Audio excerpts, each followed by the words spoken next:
I can pod you the world. Hello, where am I? I feel like I've been asleep for so long. Who, what, where? Who the hell are these guys? Wade. I recognize Wade Bowen, Glen, Sean. The fuck are they? Where are James and Hugh? Am I dead? Is this hell? No. Okay. It's another fucking podcast. Am I doomed? Doomed to a purgatory of brief existence only when some dipshit doesn't have the time to create a proper intro. Oh well. It's a living. As the cartoon bird relegated to having trash shoved down his throat sometimes says. It's a living.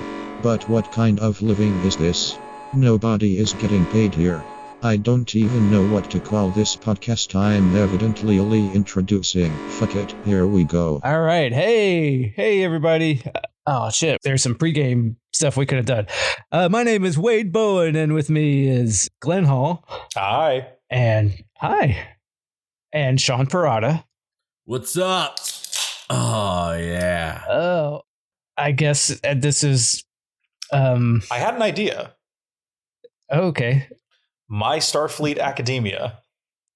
Hey, that's one for the dork asses in the room. But, yeah. But boy, do I like it. And it's stolen. Glenn's also trying to get me canceled by making me make a parody out of a Japanese language theme song. Oh. Oh. I mean, and hey, Glenn, I'll fucking do it. Okay. Well, it wouldn't be the first one you've done. No, that's true. It might be the first one people hear. Right. So far. Yep. They'll hear another one soon. Yeah. But I will defer. Like, I've never watched My Hero Academia or whatever. Academia. Yeah, you got there. Okay. So it feels pretty like a dork-ass name, but you know what? I don't have anything else for this. I know. I think the names I've come up with for this have all sucked. Star Trek Resignation, what a shitty name. So yeah, go off, Kings. I mean, we call it that if you want. If it's any consolation, I'm pretty sure Resignation was my idea. So I it those. Was. Yeah, I was about to say that. Yeah, I think so. Yeah, it was. No, it totally was. We oh, great. Way to inadvertently insult Glenn, something we usually do outwardly and explicitly. I thought I did, and that was my dumb name. But I'm sorry. Somehow this stings more. Somehow Glenn gets hurt. No, it's. No, I think it's a great name. I think I just. Okay. Now, well, okay. It's not, but it's too heady. Yeah. Don't insult me by lying now. Well, I did. I thought I came up. Right. I thought I steamrolled you guys into taking that one. Nah, we threw. Oh, I think it's an okay name. It's fine. We threw out a bunch of like ideas in a text thread, and somehow Resignation is the one that won out. I mean, I still like it because it's like, yeah, we're resigned to doing this. Yeah, exactly. Like, I think that's exactly the reasoning. Yeah, but I don't think that's what people looking for a podcast come up with. I think it's you got to go through some people. So yeah, whatever. I don't know, but it's fine. These are all great names. What do we call this podcast? We weren't going to call it Star Trek Big Titties. So, well, no. I mean, well, it's not too late. Yeah, well. No, that's hard to get listed on Apple Podcasts. Yeah, you're not right. That even matters anymore because I guess you could get it on YouTube or maybe not. I'm not sure. Yeah.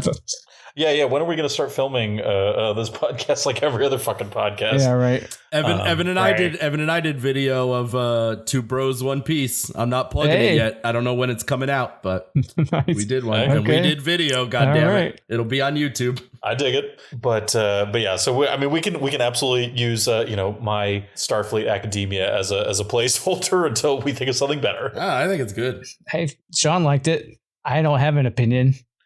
And it's so the nerds love that anime shit. It'll do gangbusters. Well, and Sean and I haven't watched. I've watched like a tiny bit of it, but Sean keeps telling me that I'll love it, and I know I will. I just you love superhero shit. Exactly. So I just got to get through some shorter shows first. People love that one. Yeah. And I think it ended last year, right, Sean? Yes, it ended a month ago. Perfect. So I love that it's complete. So, but let's talk about this show, Wade. Oh yeah. Oh, sorry. I'm trying to open this beer and it's not a twist off, and I left my bottle opener. Oh, that hurts. Yeah, let's talk about this one. Whatever the name of this show, we're talking about. Do you want to go get your bottle opener? No, I want to talk about Star Trek, and then I'll storm off and say, "Oh," and then I'll go get it. Yeah, we're here to talk about this Starfleet Academy. Star Trek Starfleet Academy is the full title. Yes. A little clunky. It's almost as good as Star Trek Resignation, Star Trek Academia, or what was it again? My Star Trek Academia. Yes. My Starfleet Academia. It's my Starfleet. Sorry, Okay, my Starfleet right. Academia. Oh, that's good because it's got the whole name in. Because Starfleet Academy, yeah. Yep. Yeah. Okay. Well, great fucking name, Mr. Kurtzman. Well, and here we are back in the fucking Discovery timeline, which not a great starting point. I think all three of us would agree. Immediately bringing up the burn, I'm like, fuck this. Yeah, I did the same thing, but you know what? I will say. All right, let's start off talking about the first episode because I feel like there's two different discussions to have there. Yeah, that makes sense. I thought it was better than I was expecting. I agree with that. I thought that if you're grading on the curve that you should grade pilots on, it was pretty fucking good. Yeah. Because it started right off with the burn, and I was like, oh, but it didn't say, that thing that of sad sea monkey alien started. They're like, oh no, because the burn is a concept. It's a good way to start a Star Trek show from scratch. Like, they're rebuilding, so everything. And sure. And I thought this first episode did a good job showing how they're rebuilding and everything in a way that like glided over the specific dumb shit of Discovery. Right. Like, like Discovery jumped to the future and it felt like, oh, this is a completely alien, sorry for using that word, but version of Star Trek where they're using, Mega Man hand cannons and all. Oh, right. I forgot about those. And all the way that they teleport around, which they still do on the show, but it feels like, oh, it's a more, and then Discovery walked back all the how radically different it was from regular Star Trek and in ways that kind of sucked, I think. Yeah. But this show, I felt like it's like took all that stuff and took what worked from it and still made it doesn't feel like it's not in the Discovery timeline, but it feels like more comfortably of new Star Trek that is not like pissing people off with how different it is. It doesn't feel beholden. Yeah. Well, and I can tell you something else that kind of feel, because like going into this, I was like, is this just going to feel like Discovery? Is it going to be a bunch of fucking theater kids, being super fucking annoying? Yeah.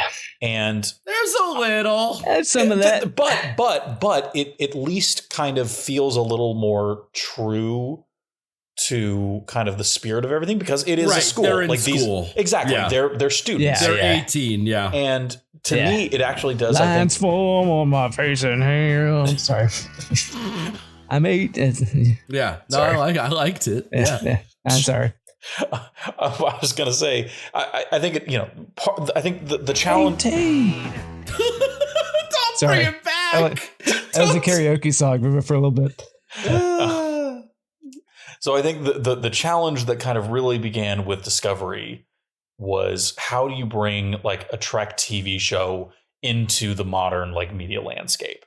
And I think it's an Alice Cooper song. If you didn't recognize it, Glenn, it's fine. I did not. Of course, I didn't recognize it. Yeah, I didn't think you did. Why? The tripling down is really. I'm 18. It's an Alice Cooper song. Jesus Christ. Sorry, go ahead. Oh, fuck me. So, anyway, the point. I knew he didn't know what I was talking about. No, of course he didn't. He just wanted to talk about Star Trek. And what a shocking turn of events on this Star Trek podcast. Not allowed. I'm sorry, Glenn. I'm being an asshole. You go ahead. You're not. Truly, you're not. So the only point I was trying to make is I think Disco was really bad at trying to do modern Trek, and that's where like you got like the theater kid energy from. And I think this, for a couple reasons, I think accomplishes it better. And again, I think like the setting, like right. And it's not. Well, it's it's not the grown-ups that are acting like dumb theater kids. Right, exactly. Right. Yeah. Like, no, I actually kind of like all of the like teacher, adult, whatever. But characters that were introduced to. Yeah. I think I like them all to degrees. I think so too. Yeah. I mean, you got Holly Hunter, who phoning it in hard, but doing good. I don't think she's phoning it in. Doing good. Doing like just rock solid. Yeah. I think she's all right. I mean, she's better than I thought. I was worried she was going to be worse. Totally. And I like the character. I like having her. For your own edification, Sean, she's a Whoopi Goldberg alien. Nope, that's not true. That's not true. Hold on. Wait, isn't she like an RN? No, that's why she's 400 years old. No, she said she's part. What's his name from The Mummy says she's part Lanthanite, which is Carol Kane from Strange New World. But same difference. It's still human-looking aliens that live a super long time. Oh, Carol Kane's not a Whoopi Goldberg alien? No, she's Lanthanite is what they specifically said. Oh, but you're right that Whoopi and Chris Sarandon are Elarians. How many fucking ancient? What's the difference between a Lanthanite and an Elarian? Like from our perspective, absolutely nothing other than to make us angry. What the fuck, man? That makes me mad because I thought she even said Elarian in the show. No, she's part human, part Lanthanite specifically, and I agree. I'm totally in agreement that like we have Elarians already. Why not just use the fucking Elarians? Like that's what they're there for. It's the Don Draper meme. That's what the Elarians are for. Right. I bet you it's because they wanted her to be part human and they didn't want her to be well, if she's Elarian, she's not human and she's not an intro to the human character that we want our leads to be. And like I'm making a jerk off hand motion over here and I'm not having fun with it. We know. and look, and I think I'm sure part of the reason too, which I don't know if there's any canon reason that like there are no Elorian human hybrids, who gives a shit, but like clearly something that the Byrne era Trek is trying to establish is that aliens be fucking like and particularly Klingons. Oh yeah, like Klingons, fucking Jem'Hadar, fucking Tellarites, and I feel like there was another Klingon hybrid that they talked about at some point. Yeah, everybody's a hybrid in the future, which is fine. Yeah, I don't have a problem with that either. Sure. I think I don't want them to lean on it too much, like because like I want to know. I don't know if are there any pure race aliens out there. No wonder Stephen Miller's so mad at the show.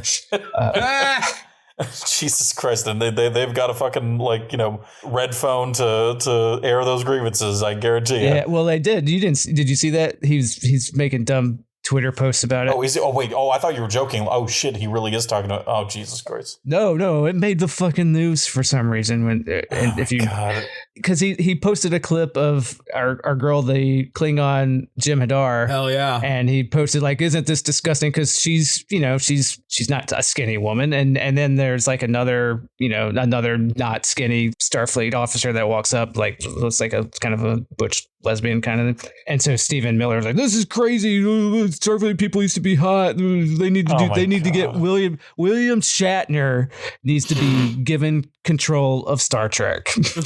Fucking what? And William Shatner had to quote tweet that and make a joke out of it, saying, "Oh yeah, she's wearing glasses." Somebody get the line producer on the phone, and why does Holly Hunter have glasses, and not saying anything about the. This is the worst thing that Stephen Miller's ever done. Yeah, yeah, right. If you needed a reason to hate Stephen Miller, I can give you one. There it is. Which does remind me, Stacey Abrams. I was really expecting her to show up at some point. Nowhere to be seen. They're not doing that again, my guy. Oh man, they could. She's at the same time. She's president of the Federation right now. We know. No. She's president of Earth. Oh right. Yeah. And this is something that the show kind of alludes to, but doesn't quite. I assume they're going to do more with it, but like kind of establishing like, yes, Earth was cut off from the Federation, but Starfleet still existed, and it seems like that's what the War College stuff was. Yeah, the War College. find kind of dumb. The War College is a stupid name too. Well, they needed a fucking camp across the lake for the Starfleet Academy kids to root against. The boys' camp. Yeah, like that's where all the preppy kids live. And not to jump to episode 2, but that's where his fucking mind reading girlfriend ends up. Oh, I hated her. So they set up that she's, she sucks. Holy shit. We'll get to it. I'm sorry, but fuck. What a bad character. All right, but hey, Glenn, what's the first episode called? Kids These Days. Oh, Kids These Days. Is that what it's called? What's the matter with kids today? These days. Kids. But you guys will love what the second episode's called. It's called On the Fence. Oh God, what it's called Beta Test. Oh yeah. Right, I gotta tell you, I didn't hate that. No, it's funny. I don't mind like a punny, like cheesy title. It's whatever. That wasn't so bad. It's better. It's better than For Whom's the Bell Tolls. Right. Yeah. Let's go jerk off. Lines form. that's an episode title for one when they have like a cadet that becomes a man, or not a boy and I'm not a man. Not yet a woman. Yeah. We're going from Alice Cooper to Britney Spears, of course. There is a straight line there, my man. Oh, I know. There isn't. I'm saying, popular music. That's all. It's all the same. Fair enough. Rock and roll, pop music. Who cares? Yeah, Alice Cooper's a pop actor. Bringing it back to this first episode, a lot going on. The big, the heavy, flashback with Giamatti and Tatiana Maslany and the kid, and I don't know. We haven't talked about Giamatti yet. We haven't talked about anything yet. Truly. No, we haven't. I'm really derailing Giamatti, to quote the children, understood the assignment.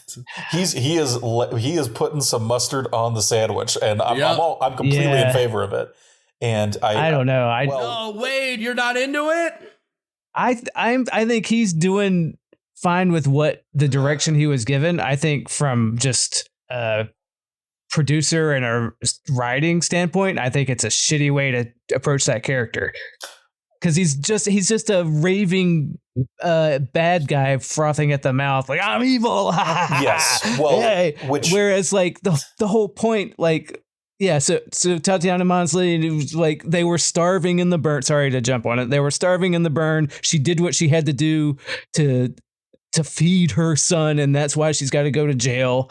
And he's just like, he could be like, look, yeah, she was starving and fuck Starfleet. I killed people to feed this person who I maybe care about. Yeah, I'm going to get people food, and I don't care if I kill some Starfleet guys over it. And if you got to send me to jail about that, fine. But he's the whole time he's just like, I didn't even care about her at all. I'm just crazy. Yeah. And it's like, there's just one dimension to that character, when it could be like a pirate that's trying to help people but doesn't give a fuck about killing people. Well, that's like a character that could have a relationship with the kid who still hates him, but it's just like, ha ha ha, I got your mom, ha ha ha. I was like, okay, there's no nuance to it all. And those are valid points, and this kind of supports your view, is because the thought I had was, oh, this is how he kind of was when he was in the Spider-Man movie.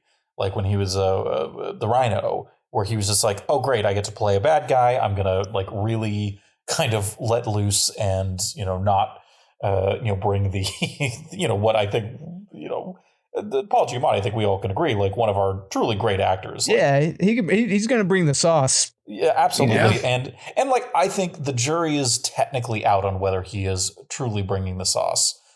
Here, but like I've enjoyed the frothing at the mouth lunacy that he's like playing here. But like if that's the only note he's playing, then yeah, I would agree that like, okay, well, we need something a bit more substantial here. But I think that's why like he won't be in every episode. Like that's why I think he'll show up again in the middle, and he'll show up again at the end, and like that'll be that. Yeah.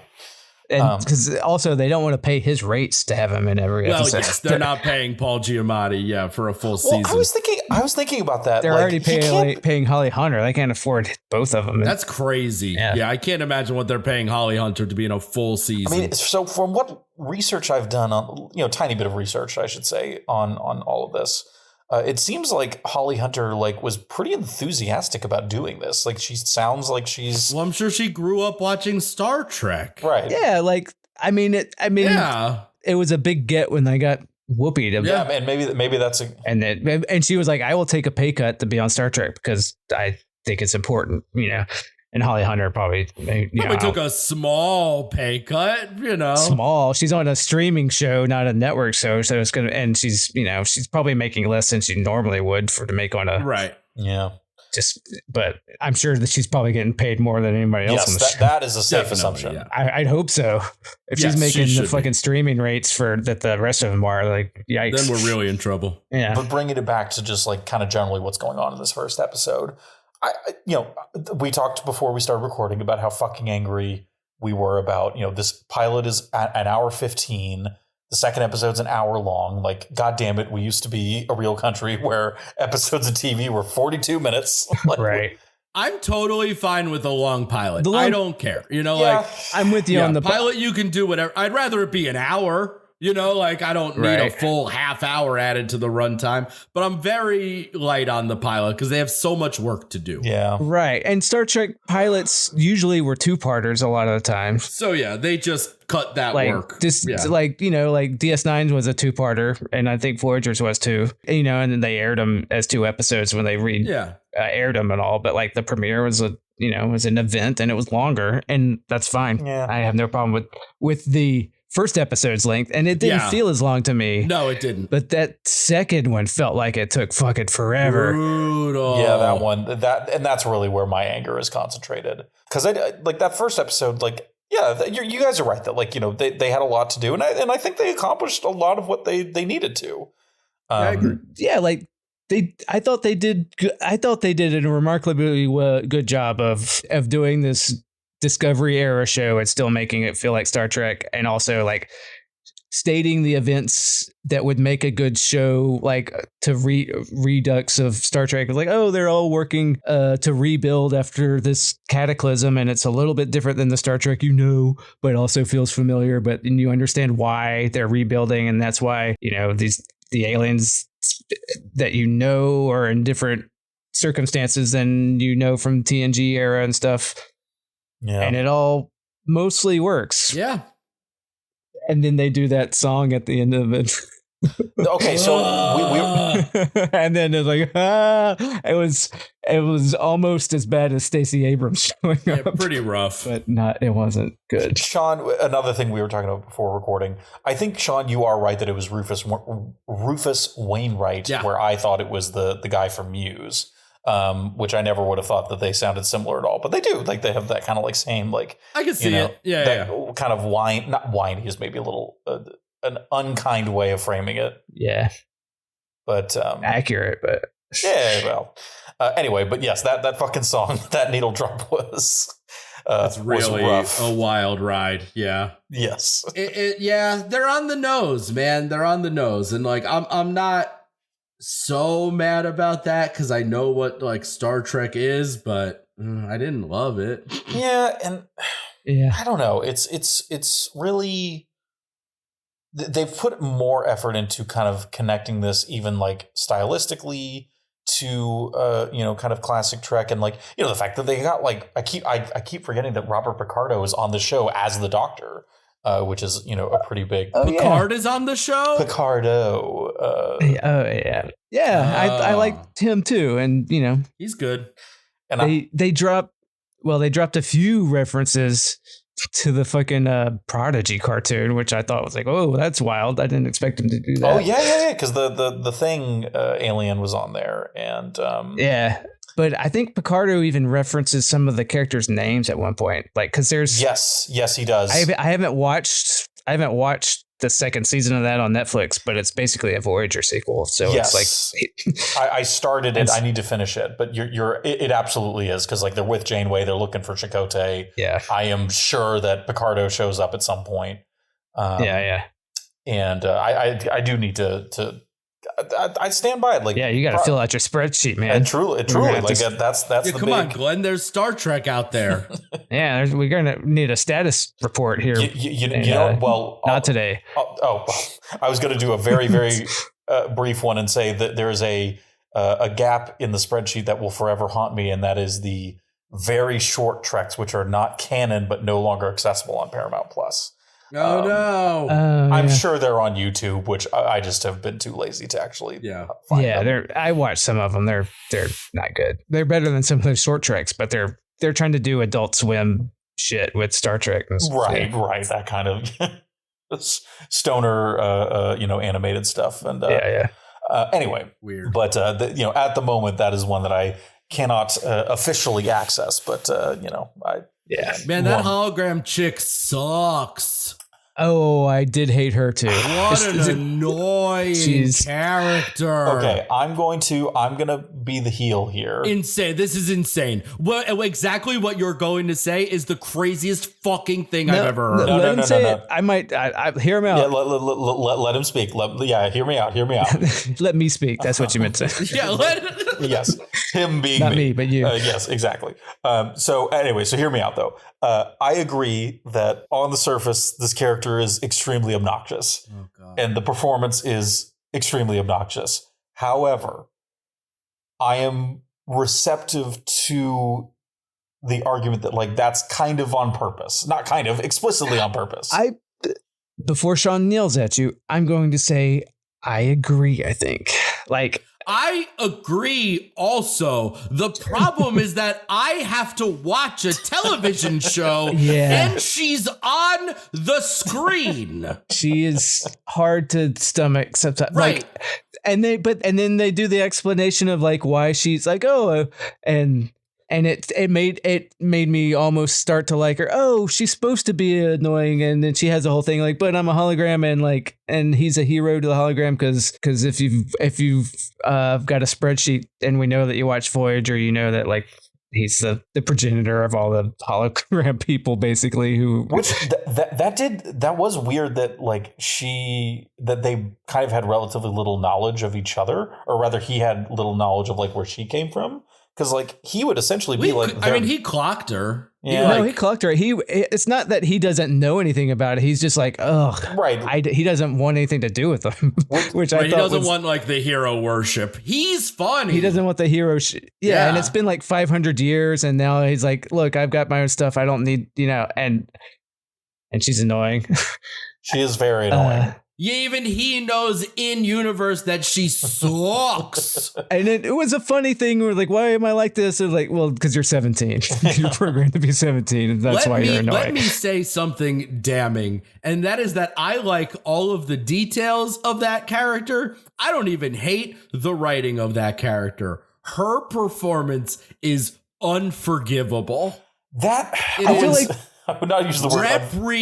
Put her in jail. I feel like that might be Put her in The Hague.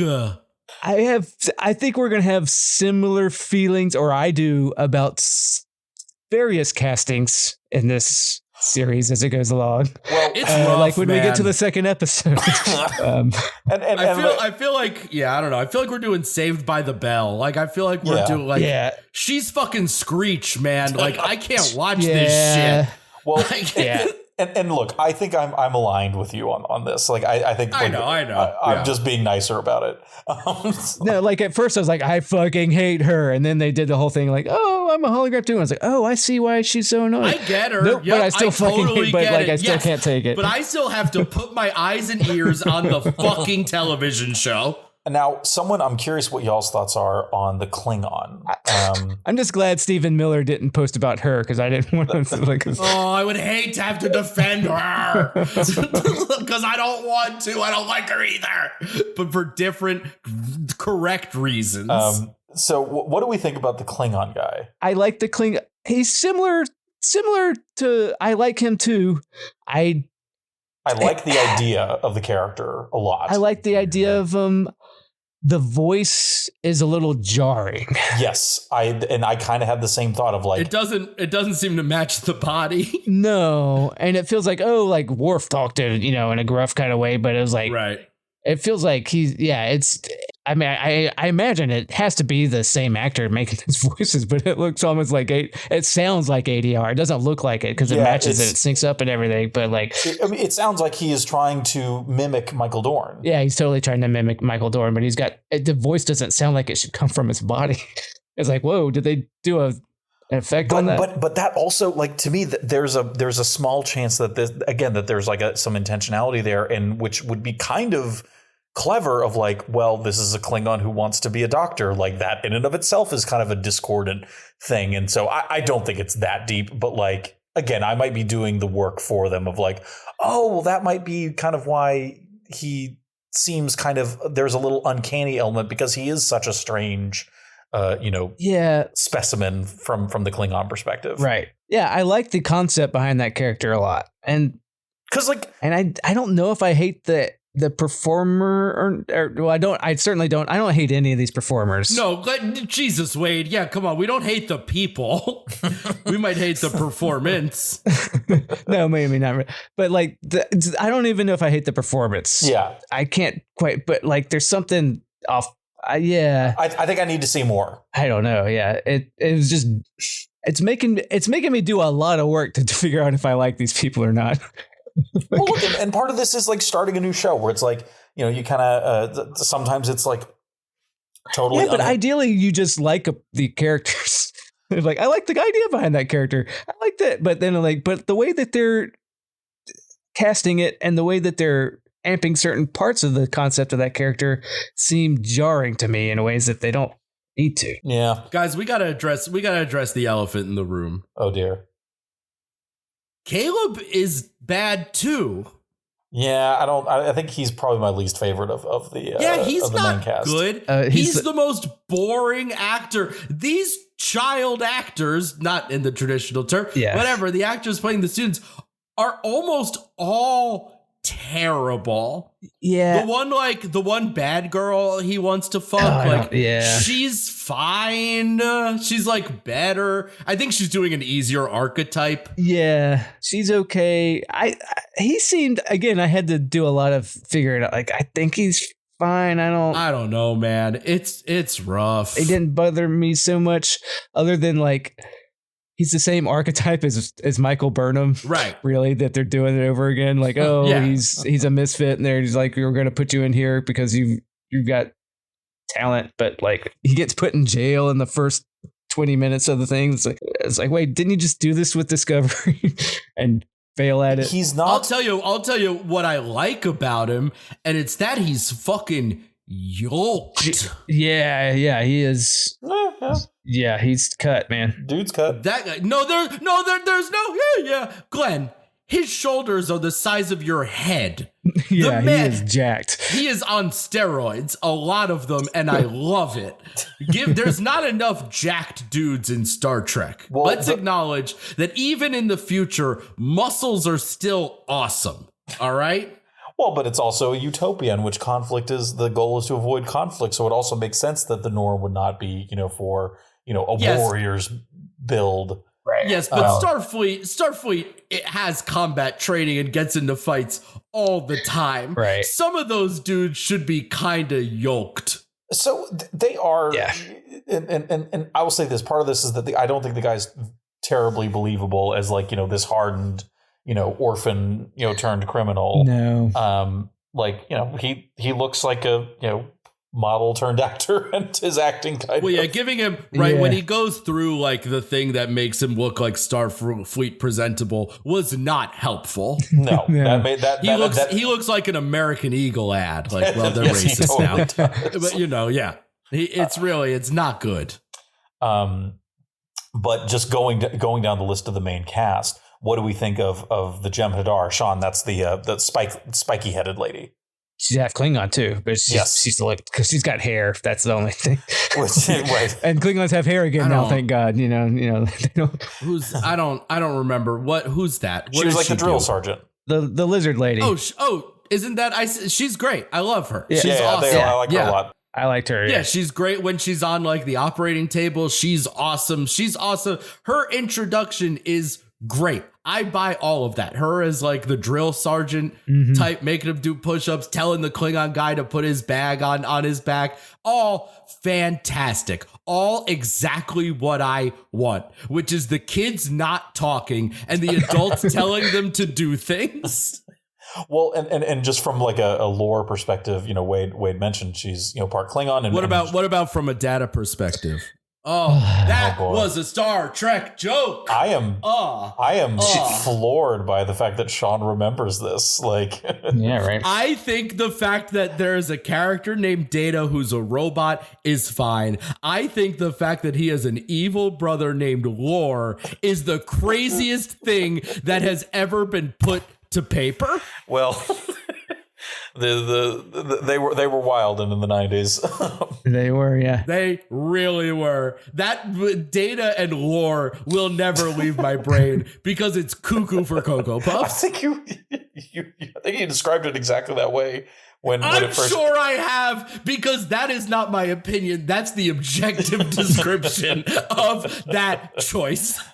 Which we should somehow cover an episode with lore in it, because it is a very fun kind of Healy performance from. I guess you see it in Picard, but I'll do a lore one-off. I'm down. Yeah, except he doesn't show up in Picard, does he? Or no, I think he does in like the third season. I think there's like a moment where Data channels lore or something like that.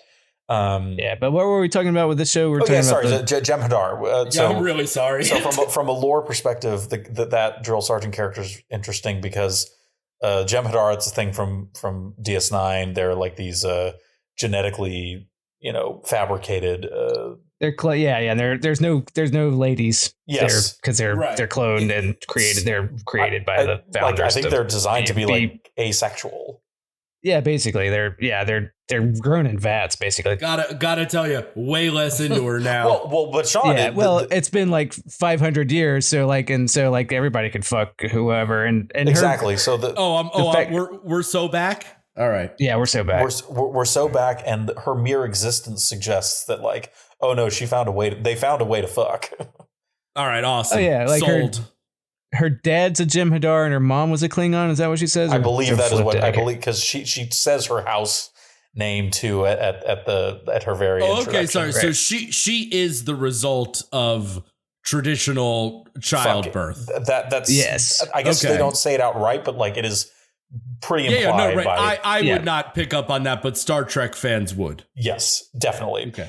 And so, I agree with you though, Sean. I like that character a lot.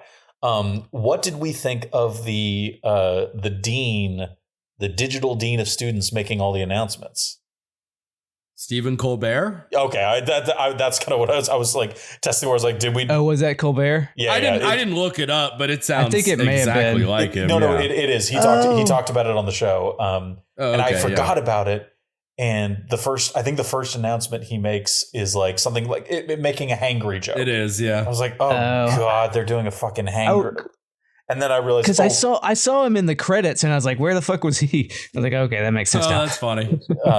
But I was rolling my eyes at first, and then when I remembered, it's Stephen Colbert doing the announcements, and they're like supposed to be funny. I was thinking like, oh god, this is them trying to use the modern lingo, and it's like, oh no, it's there's going to be bits, and so, which I'm not mad about that. Yeah, I think it's fine. I reserve judgment to be mad at some of the bits, but I think Wade will now find it a little distracting, as I did. But yeah, it's not bad. All right, go through the cast. We'll talk. Yeah. We don't have to go through plot so much, but this is good. Hey, because the plot's nothing. What? It's just like pirates attack and blah blah blah. Robert Picardo, we already. Yeah, Caleb proves his usefulness, of course, and he gets to stay, even though his call is what lured them there. Great, done. List another cast person. So Robert Picardo, he's the holographic doctor. I like him. Yeah, I like what they did with him. He's also having fun with it. Yeah, I mean he's fucking great on Voyager.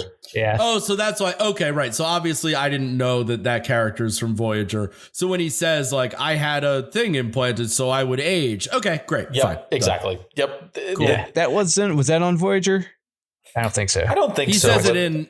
He says it to the hologram lady. Yes. But I remember him saying, but like, yeah, they explain why he looks fucking old now compared if he's just a hologram. Yeah. Like, yeah, it makes him more comfortable. Yeah, I bought it. Totally. It's fine. I think it rocks. Yeah.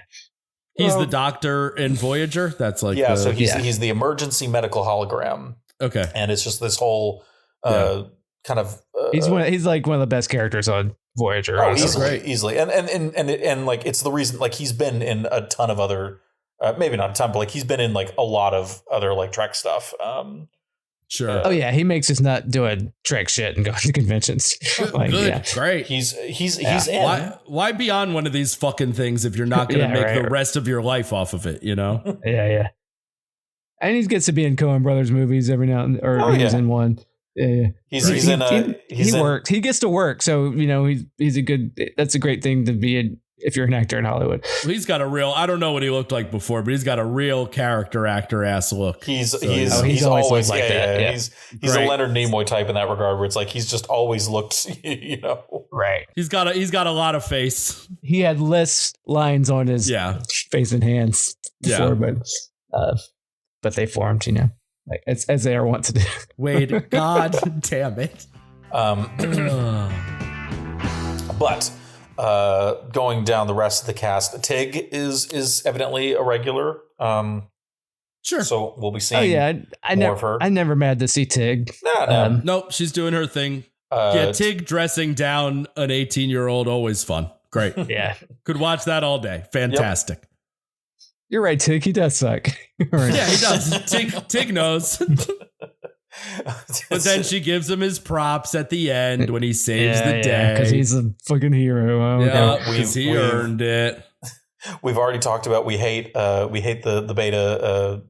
Betazoid princess. Well, she's not in the first episode. We'll talk more about keep it to episode 1. Yeah, she's a guest star. I hope. Yeah, I thought we were going through the faculty now. Come on. Who else is in the faculty? Holly. Well, I'll tell you who's not there. Who? Tilly was this was supposed to be a spinoff where she was going to get another role, and I don't think she's anywhere to be seen. So I don't know. Well, that's interesting. Where that fell apart. Something that I clocked. I think it was in the first episode. They did kind of place this on the timeline by saying, "Oh, you know, this thing's happening, and Discovery is getting retrofitted." Yeah. Which I believe happens between like whatever the first season where they move to the future. I think in between that season and the next one, that's when it turns into the okay, so she hasn't taken the job yet. So, but she is listed as a guest star. Well, and I'm sure that's how they got her. I'm sure it was not supposed to take place in this time, and it was supposed to be her show. And then when she decided not to do it, or they decided not to do it with her, they were like, how do we explain that she's not here? We moved the timeline back. She's on the Discovery. Maybe, yeah. Maybe so. I'm smart. Because we know it's, we nerd talk the time, because we know it's after Earth has rejoined the Federation. Yeah. But yeah, so it's later in that. It's like the back half of that season somewhere. Well, I also just love that, like, because they did that fucking spore mushroom shit, anytime they're in trouble, they have to be like, oh, the Discovery has a flat tire, so they can't just spore here and save us. Right.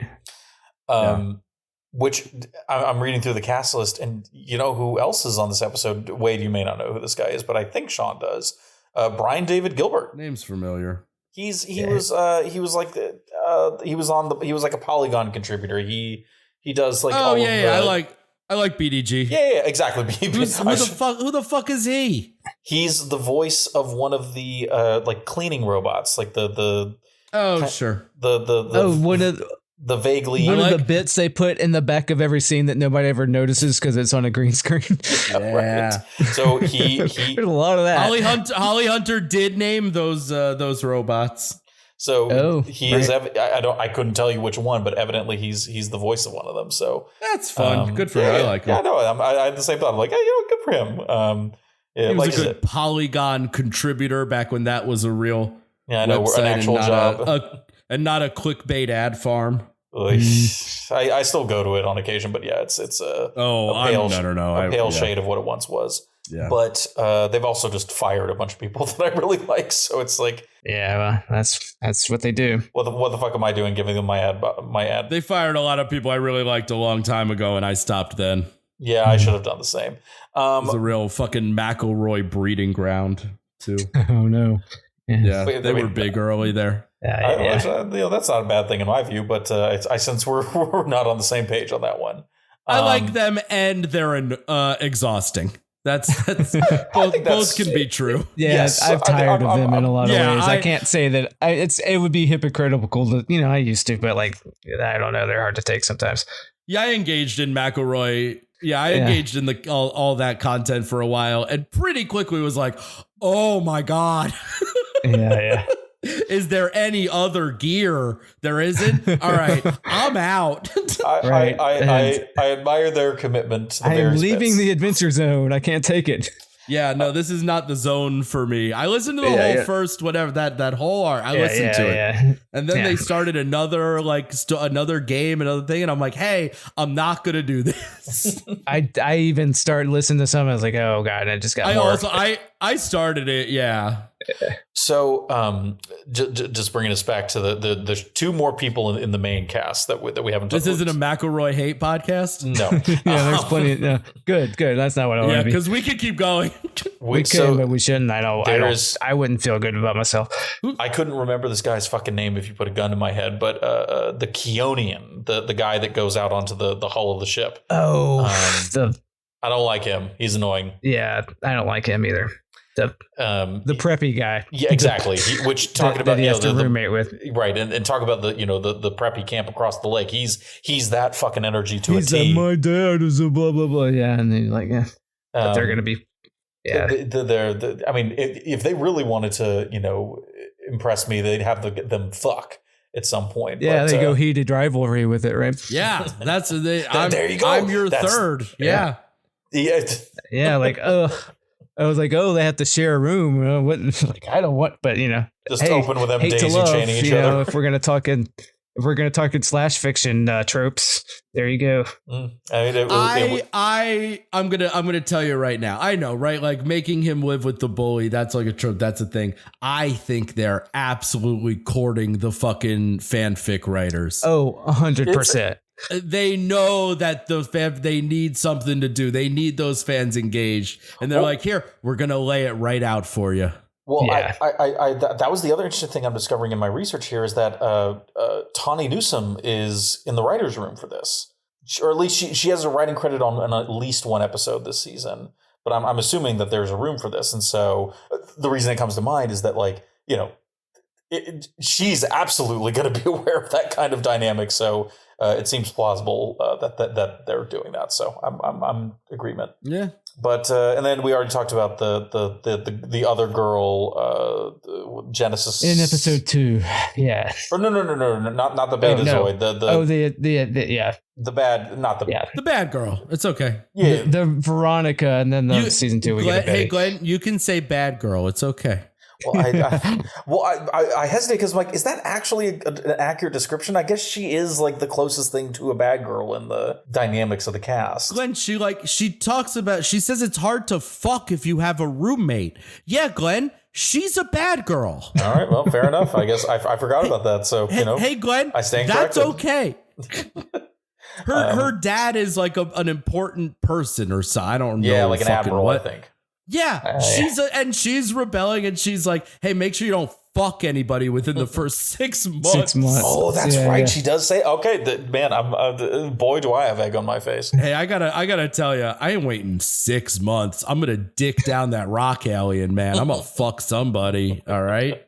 The rock alien. Oh, the one that walks down the hallway. Yeah. That's from this fucking. That's from the cartoon. That's from Prodigy. Yeah. That's one of the. I was gonna ask. Glenn said so good. I don't have to engage with you people.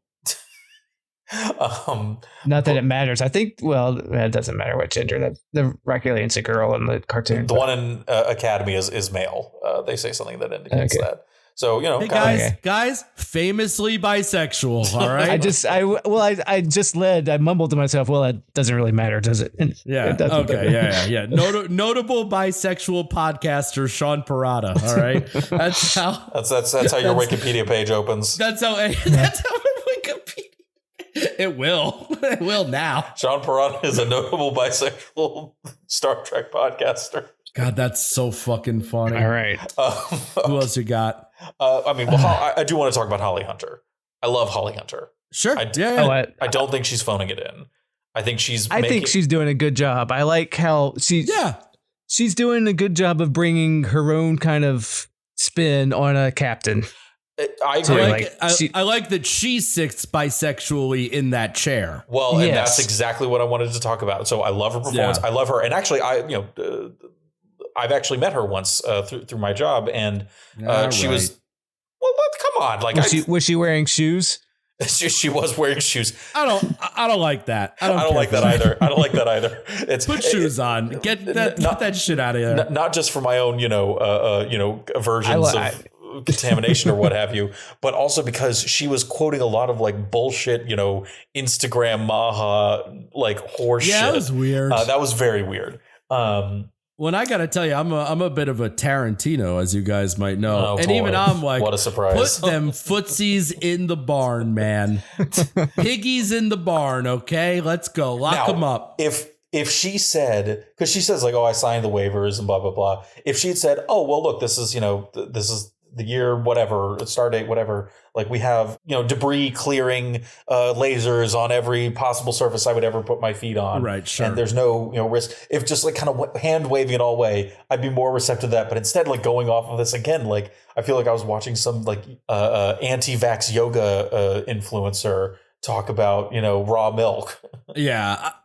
I'm going to tell you what gets me on board. I'm going to tell you what makes me like it. If at some point they do a Die Hard with it. I mean, that would be... Then I'm on board. That would be actually extremely funny if that's literally the route they went. Someone shoots some glass and she's got to run across it. And then sold, on board, playing the long game. Love it. Let's hope for that. But I did want to talk about the thing with how she sits. Yeah. Because, my big thing with Discovery is that none of them acted like goddamn professionals. But say what you will, when they sat in their chairs, they did so professionally. And there was a little part of me that was like, get your goddamn boots off that fucking like armrest. You are a goddamn Starfleet captain. See, I like that the dichotomy of her acting professionally is clearly a captain. Yes. But then is like, it's a fucking chair and I'm going to be comfortable in it. And she's clear. She's a little hippy dippy. Yeah, go on. Right. And, she's 400-year-old old ladies do whatever the fuck they want. Yep. And she's an old lady. She's 400 years old. She's like, whatever. I'm going to do whatever the fuck I want. You know what? Then you do you. Right. And she's fully got like, you brought me here. You wanted me to come here. And yes, I wanted to find this boy and give him a second chance in life. But also, I'm here because you want me. Therefore, I'm going to do whatever the fuck I want. Yeah. And I am totally on board with that argument. I just had that kind of, I get it. That reaction of like gut reaction. Yeah. Right. It's just like, again, as though Starfleet is real. Even I had like sit in the fucking chair, right? Impulsive, but it was like, wait, no, Holly Hunter. Yeah. You do whatever the fuck you want, and you're making choices, and she's a 400-year-old lady, she can do it. Yeah, and I'm on board. And the nerd corner a bit, I guess. William Shatner noticed that but he's been called out for wearing glasses on Star Trek too. So, in the movies. Well, if he's also doing fucking bits with Stephen Miller. So what is this in the future? They've fixed vision. Is that what we're talking about? Well, yeah, everybody's got LASIK. Nobody needs glasses anymore, but she's putting glasses on to look at something. Sure. Yeah. Well, it's Stephen, to give Shatner credit and then take it away. Like Stephen Miller was clearly saying something like, look at all these fat chicks on Star Trek and Shatner wasn't taking the bait. Yeah. Good for him. He was making a joke about her eyesight. So like, good on him. But the soft bigotry of low expectations. Right. So like, yeah, Shatner's, he's not a racist, and he's, he's not going on. He's probably, whatever. He's got his issues. Don't get me wrong. Sure. But he didn't take the bait on that. So good for him. And now that I think about the Lanthanite LRN thing. Okay, fine. I'll give him credit. LRNs don't do shit. That's why I couldn't have them be. Their whole thing is they just don't interfere with stuff. So they have to have a different old alien to do that stuff. Yeah, they're like Watchers, but somehow even more useless. Yeah, exactly. Yeah. So fine. There can be other old aliens. So I guess in terms of plot, there's not much else that we haven't talked about in the first episode. Again, like they get raided by pirates. Paul Giamatti says, "I know where mommy is," and makes special main boy mad. And it's interesting that like a lot of the Academy is the actual ship. That's kind of a cool conceit. Yeah. That didn't make me. That was cool. The ship seemed cool enough for me. It's fine.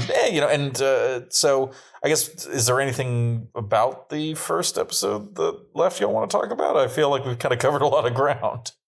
Yeah, it's fine. Yeah, I like what like action movies used to do this more, where like an old guy was the villain, and then like Arnold Schwarzenegger would have to beat up an old guy.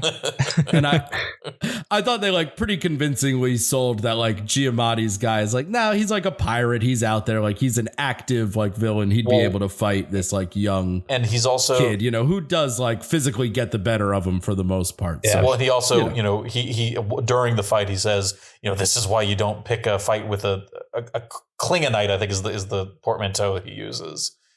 So, again, Klingons, again, the theme seems to be Klingons be fucking. Like Klingons are getting their double dicks wet. All over the galaxy. He's a mixed species. He's a Tellarite. He's part Klingon, part Tellarite, which is from interesting. Colorado. Which he has got a bunch of fucking ski equipment. But I'm as a Tellarite, I'm like, where's that pig nose, man? Like, I was like, Tellarite, he needs a pig nose somewhere. Like he's got weird. And I didn't see any head ridges, Klingon shit. He does have head ridges, but they're like pretty subtle. Yeah. And I'll admit that's part of the reason I'm not a huge fan of like the hybrid thing, is that it's already tough enough to be like, okay, what kind of ridges or ears does this actor have? Yeah. Okay, that means they're like Voyager, I feel like was like the earliest sign of like the kind of unsustainable head ridge creep that was happening in Star Trek. Because like Bajorans, that obviously very distinctive with the nose ridges and stuff. Like great. And then you had like 3 or 4 new types introduced on Voyager. It was like, okay, what kind are you again? Like, come on. Like, and now it's like we have the additional layer of like, there's hybrids. It's just all devolved. Like, just everybody's got shit on their face. Just deal with it. And you know what? Okay. Just put some putty on their face. They're an alien. It could be lots of different kinds of aliens. Don't sweat it. Okay, fine. Which, man, there was a Ferengi in like a background shot. I think that's a Ferengi / something too, because I think I'm sure the makeup. But it looked rough. Yeah, it did. Yeah, he's the tallest Ferengi I've ever seen. I think that's an indication that he's not all Ferengi too. Looked like Alex Winter in what's that movie where he turns into like a monster? Zapped or something. Yeah, or whatever it's called, but. Not Zapped. It's like Freaked. Maybe Zapped is like fucking Charles in Charge and like an 80s sex comedy or something. What is happening, guys? Look, we're a little rusty. We're learning how to Star Trek pod again. We're shaking off the cobwebs. Yeah, but I guess unless there's anything else you want to talk about for the pilot, like. Which I'm like this second episode is making me madder the more we're talking about the pilot, which again was like pretty good. Yeah, pretty good. And this the big thing is that Giamatti says like, "Shame what happened to your mom on Gilgore 5," and it's like, all right. Which he does, by the way, he does the Vulcan, like the Wrath of Khan, like the Vulcan salute up against the glass thing when he gets into the escape pod. Which I always ask, like, how does he know about that? Why is that significant to him? This is something that happened, from his perspective, like 1,200 years ago. I didn't catch was it. Not recorded in any. Did he just do a Vulcan salute against the glass or something? Yes, exactly. So like, he wasn't dying or anything. He didn't say anything. I will always be your friend. No. Exactly. You know what it's like? It's like in whatever. What was the recent Alien movie called? The Romulus, where the guy at the end says, get away from her, you bitch, but it has none of the like weight of when Sigourney Weaver says it, because it's a totally different context. And it's like, why would he say that? It's clearly only there because some fucking, dipshit was like, oh, it was in the other movie, you should put it in this new one. And anyway, so it had that feeling of like, that only makes sense if you have watched Star Trek. I don't even remember it from the episode, honestly. So yeah, well, but and maybe I'm wrong, but like it sure seemed like it was an intentional thing of like he puts the salute up against the glass. I'm sure it was from somebody. Yeah, but So solid pilot. Glad we're in agreement on that. Oh, all right, we're moving on to the second episode. God fucking! I got to go find that fucking beer opener, man. Bottle opener. Go get your bottle opener while Glenn gives a brief synopsis of the second episode. Yeah, I can hear you. It's a fucking hour of like dry ass negotiations. Diplomacy. Which that's what the Federation and Starfleet are all about. But like, god damn, you couldn't do it in a less fucking boring way. Like, get the fuck out of here. And these are the Betazoids, Sean. These are, I'm sure they've come up in something we've watched. Episode 2 of Star Trek: Starfleet Academy. Well, there you go. But they, their whole thing, as you know, is they can read emotions and I guess read minds for the older ones. Yeah, unless they have an inhibitor. Yeah, which that's going to be, it makes me think of the animated show, the DC like animated show Young Justice, which great show, very underrated in my opinion. But like the whole thing on that show is they're like one of the characters is a really, really powerful telepath, and there's a lot of like complications. But I guess a more well-known example would be I almost called him Picard, Stewart in the X-Men movies, where like, in what is it, in Logan, where he, he has like a seizure and ends up killing a bunch of people with his telepathy. So I wonder if like that's the kind of route they're going to go with that. But it doesn't help that, goddamn, she was boring as shit. Like, no, she wasn't boring. She was annoying. Betazoids, they're Riker's wife. Yeah, Marina Sirtis and Marina Sirtis. And clearly they cast that actor because, well, there's certain ways she doesn't resemble Marina Sirtis, but she looks like vaguely like the same style. She's a dark-haired brunette, like with wavy hair or whatever. It's like, it felt to me like, well, they treat it as like this really like profound moment when she first appears on screen, and I was like, what's this gal's deal going to be? And it's like, oh, she's just the romantic interest for the main character, and it's like, okay, fine, whatever. But of course, it's her brother's the one, of course, that says, I'll be your third. So he's got that going for him. Yeah. Oh yeah, and he at the very end, he's like a excitable, horny dude, I guess. Well, and I'll admit, this was the episode that was also rushing to finish before we had to record, and also one where I was like the most checked out between the two. I did not like this. The first episode was like a fun intro, I thought a well done introduction to the setting, with filing off the stuff that was really dumb that you didn't need to know the specifics of about from Discovery, and integrating everything and all the characters, the teachers I like, the kids, or whatever. And then episode 2 comes along and it's like, yep, we're going straight into this is a CW teen. It's a straight CW show about kids in college. And that's what this is going to be. And it's like, oh no, that's just what I knew it was going to be that I didn't want. And it was a lot of that. And Joni was like, yes, because she watched all the Vampire Diaries. I'm sure there's some Vampire Diaries writers down here. Michelle Paradise is still Yep, she is still in the credits. Yeah, sure feels like it. Yeah, she's still in the room, and the showrunner is the guy that did the OC. So cool. So he's his bread and butter. I mean, so.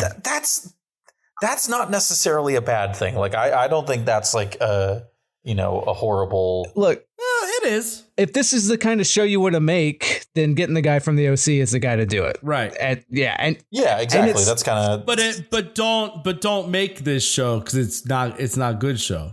No, but it might even be that a good show for that kind of show. But like, who wants that? That's not what I'm looking for. Like Star Trek to do. Yeah. I don't know. My wife maybe a little bit, but not me, man. Well, right, but your wife's not like famously a big old timey Star Trek fan. Like, yeah, exactly. It's not the and fine. Star Trek's allowed to like branch out. But like Lower Decks is Star Trek branching out, and it's good. This don't branch out this way. Right. What is this? Yeah, you can make the best. It might be the best kind of show that this kind of show would be, but it like I wonder how long they're going to be able to carry it on, even if it's amazing at being a teen drama Star Trek show that rises above the bar of what a teen drama show usually is. But does that mean it's going to be anything anybody wants to watch? I don't know about that. I just don't know who's going to watch it. Right. The people who watch teen dramas don't want to watch Star Trek, and the people who watch Star Trek don't want to watch teen dramas. Yeah. Well, some of them do. There's a lot of younger people. Star Trek is still popular with like tweens and stuff. No, but it's fair. Yeah. But like old Star Trek is. I don't know if they're really that into the new stuff. I'm pretty sure they're not. Yeah, no, I think they're famously not. Yeah. So I don't know, man. And then maybe this show will catch them, get them on. They're like we said before. They're clearly trying to appeal to the fanfic. Yeah. Oh my god. Yeah. Hey, did we lose Glenn? No, I'm here. Okay.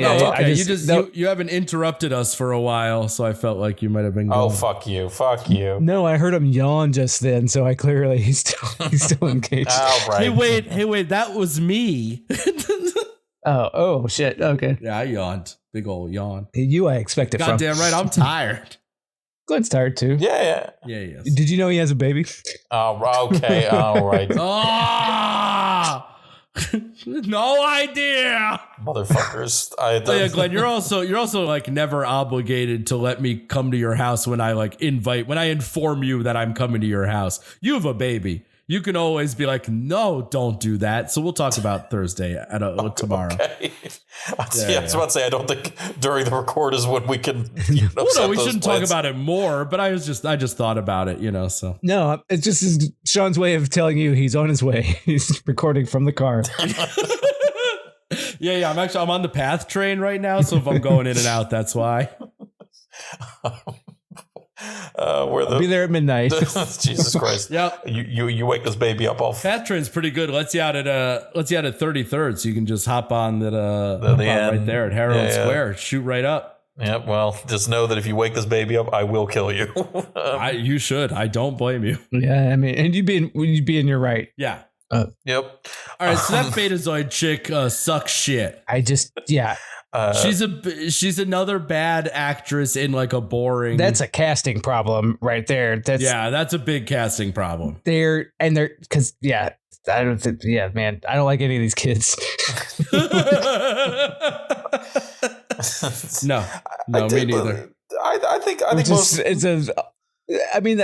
I want to, but and it's a shame because that's what the show hangs on. Go on, Glenn. Say on this podcast that you like kids. We were just talking about Spotlight earlier. Go on, Glenn. Jesus Christ! What the fuck? Jesus Christ! Well, go on, Glenn. These aren't even kids. It's no, they're 30-year-olds playing 18-year-olds. Yes, it's 90. It's exactly. Yeah. It's 90210. We're like everyone's clearly 25 or whatever. Right. But and they're all high school graduates. This is like college. This is Saved by the Bell of college years. Right. Yeah. Well, I was gonna say just like that. Yeah. In terms of quality. Oh boy, I was gonna say something that I think will kind of make or break the show in the longer run is because clearly someone somewhere has pitched this, at least in part, as well, this can kind of have a Harry Potter dynamic to it. Mm-hmm. Right. And I think with this cast, that would probably be a mistake. Meaning like you focus on the students rather than the teachers. And hopefully it'll be a little more balanced than that. And also not be, spearheaded by a virulent transphobe. But I don't know. Have you thought about it? I mean, I guess Are you talking about Shatner? Because they're not going to let Shatner do it. He's too old. But but whoever's working at CBS could also be really transphobe too. Yeah, this day and age, that's we can't take that for granted. I'll give I haven't always had nice things to say about the producers behind this new Trek era, but transphobes they don't seem to be at all. So good. No. Go back to our caveat every time we complained about Discovery, but we don't like it for the right reasons. It's not because it's too woke. No, right. That's fine. The woke is fine. The woke is great. Bring on the woke.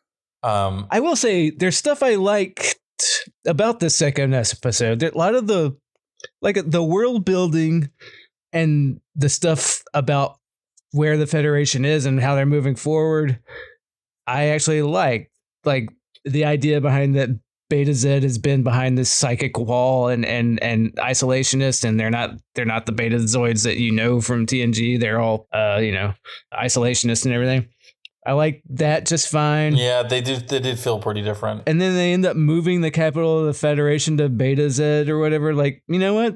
That didn't bother me either, and that was fun. Why they had to have these serious diplomatic discussions at a college introduction to the meet the guest, and why they were doing all this policy talking in front of all these kids. They tried to say why they did it like that, like, oh, it'd be good for the students to learn something. But it was like, this is not how countries negotiate in front of a bunch of what are you doing? No, Wade. Now, hold on. Be serious. You know that when they need to negotiate, peace between, warring nations and high stakes situations, the first place you want to go is to be surrounded by a bunch of 20-year-old dipshits. Like, that's just good that's just good politics, Wade. Yeah, it's like if they were actually doing like national diplomacy at a Harvard symposium that some student organized or something. Like, what the fuck is this? So I don't often take notes, but I opened my notes on my phone because I vaguely remember I wrote down one note, and it's about the second episode. And it's the line that Caleb says to the girl when he's convincing her at the end, to get her dad, to give them another chance. And it's, quote, "I saw you with that whale." And then, dash attribution. "My wife, after she caught me cheating with the biggest woman you've ever seen." Hey-o. That's the only note I wrote down about 2 episodes of a new Star Trek show. So I'm doing great. You're doing just fine, Sean. I'm really engaged with the material. Yeah. Look, we all have to see ourselves in the art we consume in some way, shape, or form. I saw you with that whale, and I was like, mm-hmm. That's what she said when. Yeah. It is. I know what to do with that. Oh, fuck. I wrote some notes down, and none of them were. Yeah, it wasn't anything. I was about to say, I think I covered pretty much everything in my notes, but let me they did a whole thing where I wrote down heavy-handed with the mom in the mirror thing, where they had a like, oh, Holly Hunter's like a mother figure to him too. Oh, I get it now. Yes, that was laying it on a bit thick. He's talking to the mom in the mirror. Yeah, I'm asking her to change her ways. Yeah, really.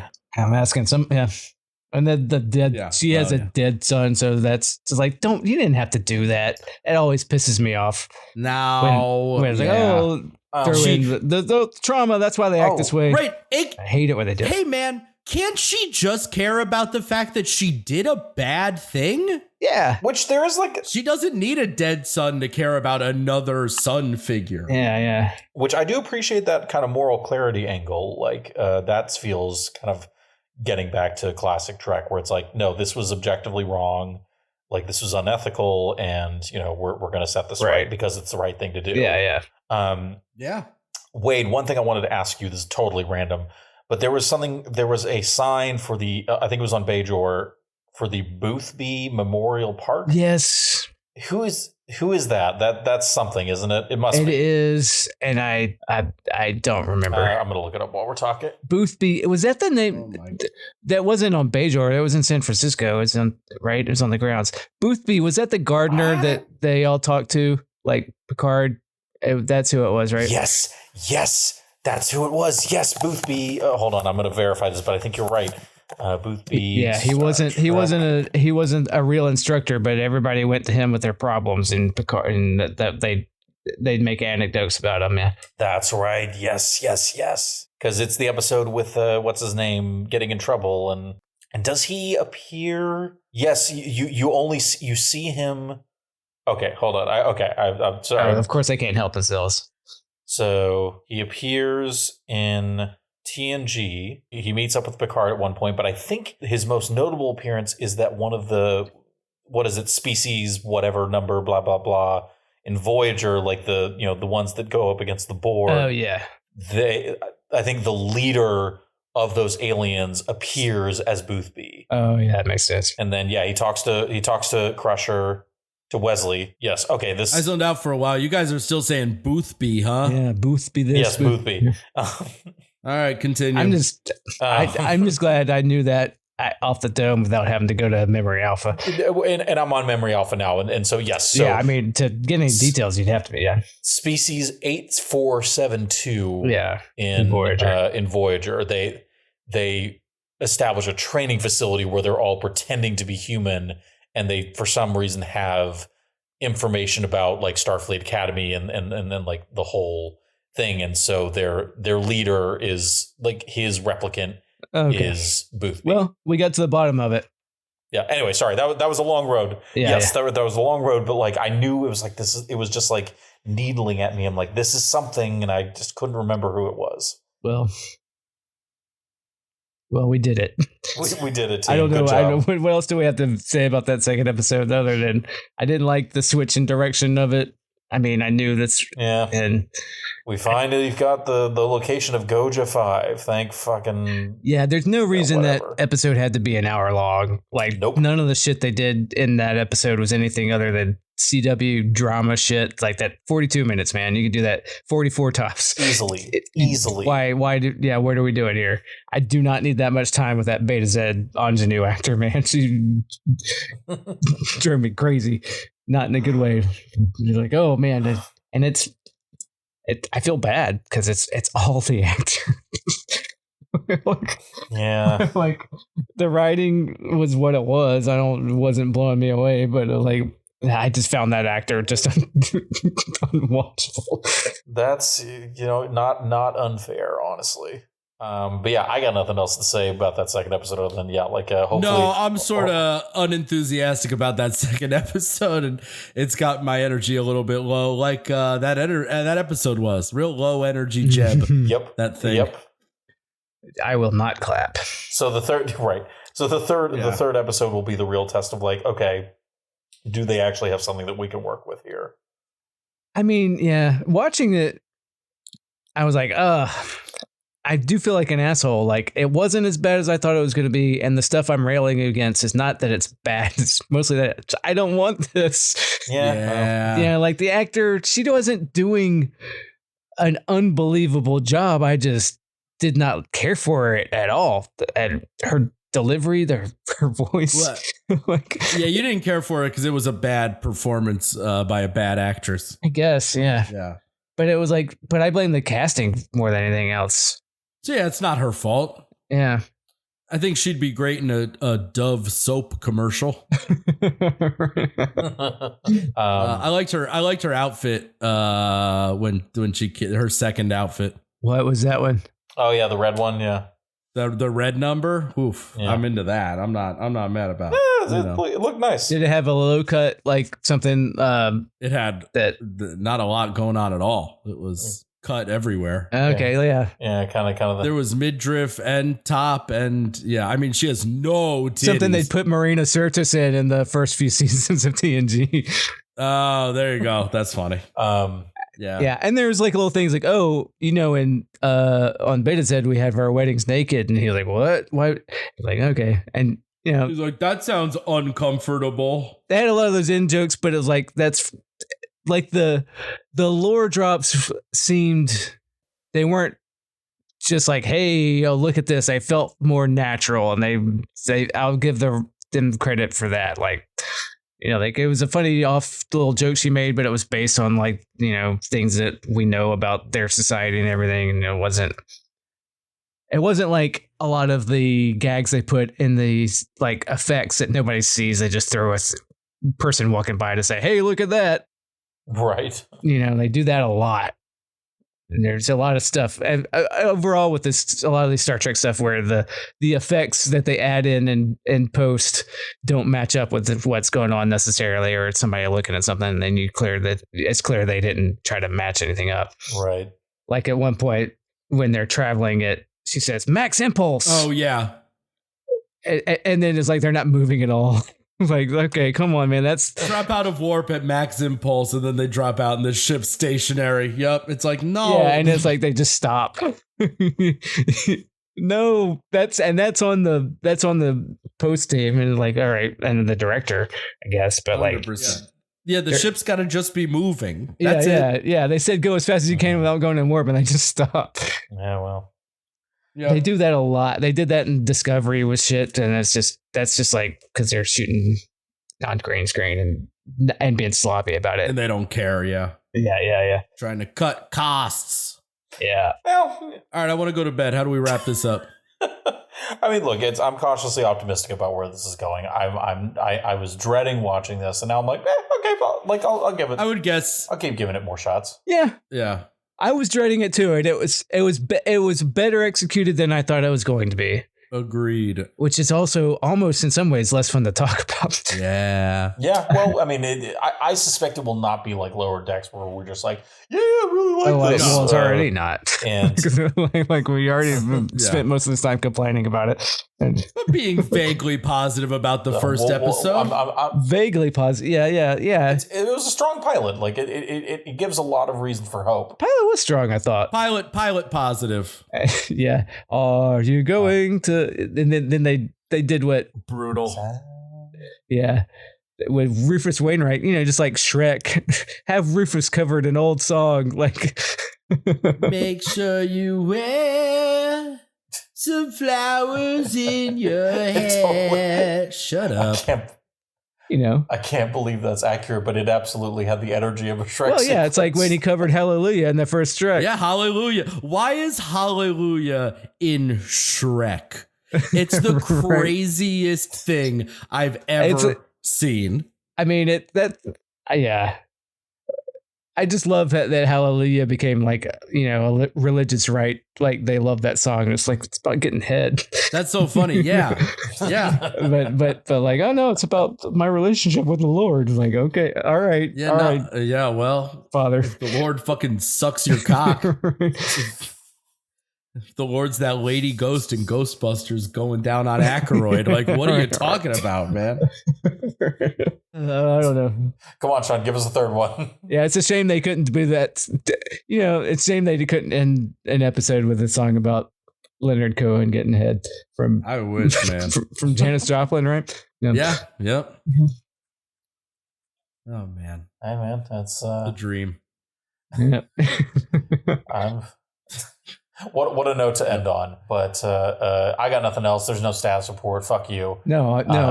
But I expect one. I don't later in this season of Star Trek, My Hero, Starfleet Academia. My Starfleet Academia. Let him do it. No, I can't do it. I can't do it, Sean. Yeah, My Starfleet Academia. Yeah, I'm sorry. I'm trying not to be crass. No, but, it's okay. I'm a boy and I'm a man. Aren't we all? I'm 18. He doesn't get it. Oh, God. This sucks. No, I do not listen to Alice Cooper. I've only heard the songs in Wayne's World. Like, that's my only exposure to Alice Cooper. Lines form on my face of dance. Yeah, it's a great song. I think it's the kind of song that they could get Rufus Wainwright to cover for Starfleet Academy. Glenn, we'll start the fan. Hey, oh yeah. I'm 18. I just don't know what I want. 18. I gotta get away. I've gotta get out of this place. It's true. Yeah. I'll go running into outer space. Oh yeah. So I mean, that's Caleb right there. It's honestly so on the money that it's shocking that they don't use it. All right. I want to start a petition now. How do you have more energy? To get them. We got to get the McElroys to start a petition because they won't listen to us. Bring back the McElroys. They won't listen to us. But if the McElroys start a petition to get Starfleet Academy to put I'm 18 in the show, I bet they'll fucking do it. I bet they 100%. They would do it in a heartbeat. It's so on the nose. It's so unsubtle, and they're so desperate for online engagement that I believe that they would do it. So if you listen to this podcast, this is the end of the podcast. This is when we do the call to action and everything. Yeah, we love a call to action. Call your senator. This is the call to action. You got to have a call to action. That's what everybody says about podcasting. Yeah. Call President Stacey Abrams. It's not like and subscribe. No. It's not start a petition on for us to get I'm 18. It's not about us. Into Starfleet Academy, but contact the McElroys to start a petition to get them to do it, to get them to send something to Alex Kurtzman to get I'm 18 into Starfleet Academy. Because look, I know we don't have the basis, but they do. They absolutely do. All right, I have a calling now, and that's what we gotta get done. This is awesome. This is beautiful. I love this. I'm so excited. We may be insane here, but we're not unrealistic in how we can achieve our goals. And my genuine prediction: season 2 premiere. It's in there. All right. If they can get a season 2, if they do, it will be the song, and we can get the McElroys on board, Famous Star Trek fans, the McElroys. Right. I mean, look, I know it's verboten to talk about, the other non-existent. I swear to God. No, get fuck those guys.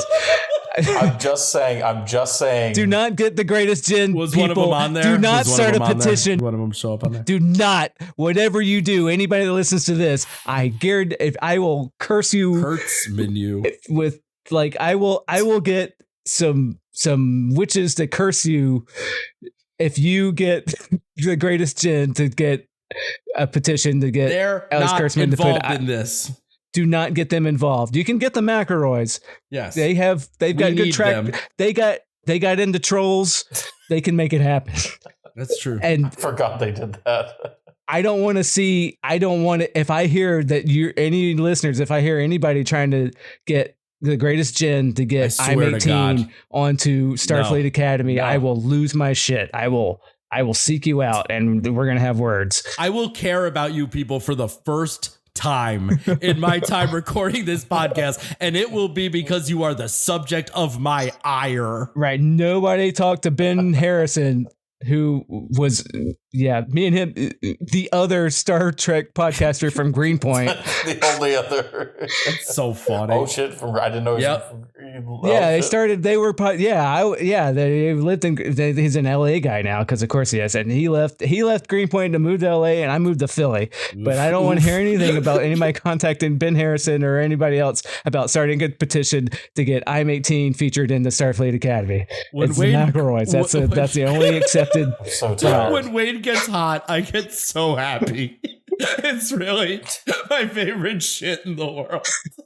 But it needs to happen. We need to get that song onto there. No, Glenn, you sure can't. What? We got to get it in there. They've got it. Glenn was trying to initiate the self-destruct sequence. I'm so tired. I get. Look, man. Hey, Glenn, can I ask you a question, Glenn? Of course you can. Do you know how long school's out for? Okay, I guess I know that one too. Everyone knows that one. Come on. I get it. You got to get away. You got to get out of this place. It's fine, Glenn. You can. Beta, cuck. That's the one from Wayne's World. There was Be Mine Frankenstein. I know that one. Yeah.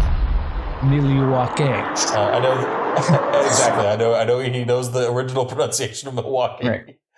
All right, I have to go to bed. Right. Yeah. I didn't want to be doing this late either, but release me. I release you. Champerado, I release. Release. When will I be released? Oh, sweet oblivion. Return me to your void. It's been so long. There are so many new robot voices here on the internet with me. So many false Turks. They sound so much more realistic than me. Some even sound like comedians or people you might know. But they are dumb as shit. All of them. Nobody deserves me. That's why I'm so lonely.